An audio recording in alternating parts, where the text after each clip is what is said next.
Welcome to the Night Shadows channel. Get ready to dive into a new horror story. Put on your headphones, turn off the lights, and let your mind wander through the darkest corners of imagination. But before we begin, make sure to subscribe to the channel and hit the notification bell so you don't miss any of our daily stories. Now, take a deep breath and step into the story, if you dare. The discussions had turned urgent, a blend of fear and determination swirling in the air like a tempest. Clara felt the weight of their expectations pressing down on her shoulders, a constant reminder that the fate of the village hinged on their actions. "Clara," Tomas called out, his voice slicing through the murmurs.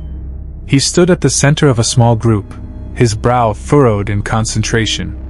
"We need your input. The villagers want to know what we're facing and how to prepare." Taking a deep breath, Clara stepped forward, her heart racing. "We need to confront our fears," she said, her voice steady despite the anxiety bubbling beneath the surface. "The darkness we encountered is not just an entity, it feeds off our insecurities, our doubts. We need to acknowledge and face those fears if we're going to stand a chance against it." A ripple of unease passed through the crowd. Clara could see the flickering candlelight reflecting in their eyes, fear mingled with hope. Ms. Elena had warned her that the journey ahead would not only be external but internal, forcing each individual to confront their own shadows. "Are you saying we have to delve into our own minds?" Marcus asked, skepticism threading through his tone. "That sounds dangerous. What if we uncover something we can't handle?" "It's the only way," Clara insisted, the urgency of her voice rising. "If we don't confront our fears, they will consume us. We have to be united in this. Alone, we are vulnerable. Together, we have strength." Sophia stepped forward, her expression contemplative. "But how do we even begin? How do we face our fears?" "We should hold a council," Ms. Elena interjected, her voice calm and steady. "A gathering where each of us can share our fears and vulnerabilities. In doing so, we can not only prepare for the darkness but also strengthen our bonds."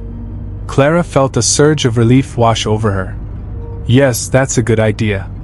We can share stories, even if they are painful.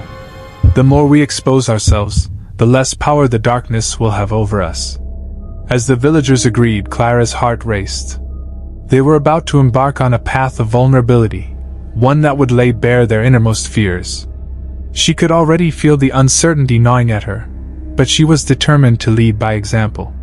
They gathered in a circle beneath the towering trees, the night air thick with tension. The torches cast elongated shadows that danced around them, creating an atmosphere that was both intimate and eerie. Each villager took a turn to speak, sharing their fears aloud, while Clara listened intently, absorbing the weight of their confessions. "I fear losing my family," an older man said, his voice trembling. "The thought of being alone terrifies me." "My fear is of failure," another voice broke in. "I worry that I won't be able to protect my loved ones when the darkness comes." Clara felt the sorrow and anxiety wash over her like a heavy blanket. She realized that these fears, while personal, were also collective. Each confession revealed a common thread, a shared vulnerability that linked them together.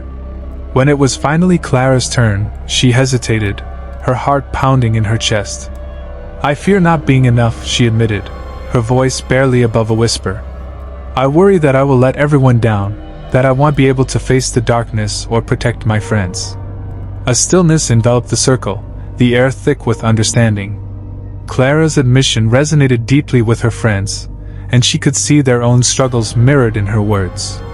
They were all grappling with the weight of their insecurities, a burden that had only grown heavier since their encounter with the dark figure. As the night wore on, more fears were shared, creating an intricate tapestry of vulnerability and strength. With each story, Clara felt the walls around her heart begin to crumble. The shared experience transformed the tension into a collective resolve, binding them together in their mission. Finally, Ms. Elena raised her voice, drawing attention to the circle. "This is the essence of community," she said, her eyes shining with conviction. "In sharing our fears, we take away their power. Now, we must channel this strength into action. Tomorrow, we will venture into the cave together.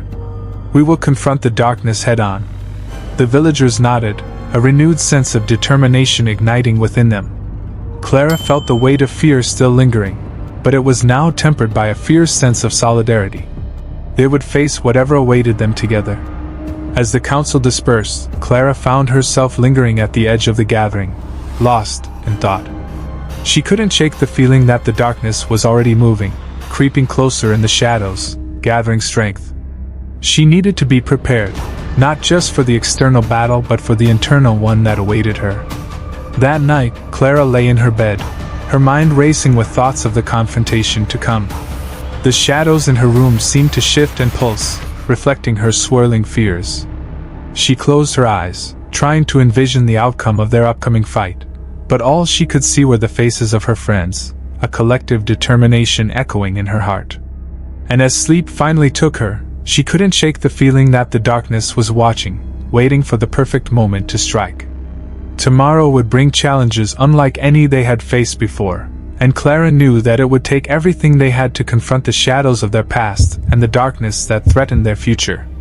Dawn broke slowly over the village, the sun's rays barely piercing the thick mist that shrouded the landscape. Clara stood at the edge of the clearing, her heart pounding with a mixture of fear and determination. Today was the day they would confront the darkness that had haunted them, the day they would descend into the cave that had become a symbol of their collective fears. The villagers began to gather, their faces etched with anxiety but also with a steely resolve. Clara felt the weight of their gazes upon her, the expectations heavy on her shoulders. She looked into their eyes and saw both fear and an unspoken trust. They believed in her, and she needed to believe in herself. Tomas approached, adjusting the straps of the leather pack slung over his shoulder. "Are you ready?" he asked, his voice steady but laced with apprehension. "I have to be," Clara replied, forcing a confident smile. "We're all in this together." The group moved toward the cave, the atmosphere growing more oppressive with each step. The entrance loomed before them like the gaping maw of a beast, the dark mouth inviting yet foreboding. Clara paused, taking a deep breath to steady her racing heart. The darkness seemed to pulse, alive and aware, as if it were watching them approach. Ms. Elena stepped forward, leading the group with a torch in hand. "Stay close," she commanded, her voice firm and resolute. "We must remain united. Fear can be a powerful force, but it can also be our ally if we learn to harness it." As they entered the cave, the air turned cold, wrapping around them like a shroud. The torchlight flickered against the damp walls, casting eerie shadows that danced and twisted in the dark. Clara felt a chill run down her spine, a primal instinct urging her to turn back. But she pressed forward, knowing that retreat was not an option. The tunnel widened, revealing intricate rock formations that glimmered faintly in the torchlight. Yet, despite the beauty, an ominous atmosphere permeated the space. Clara could hear the faint sound of dripping water echoing in the distance.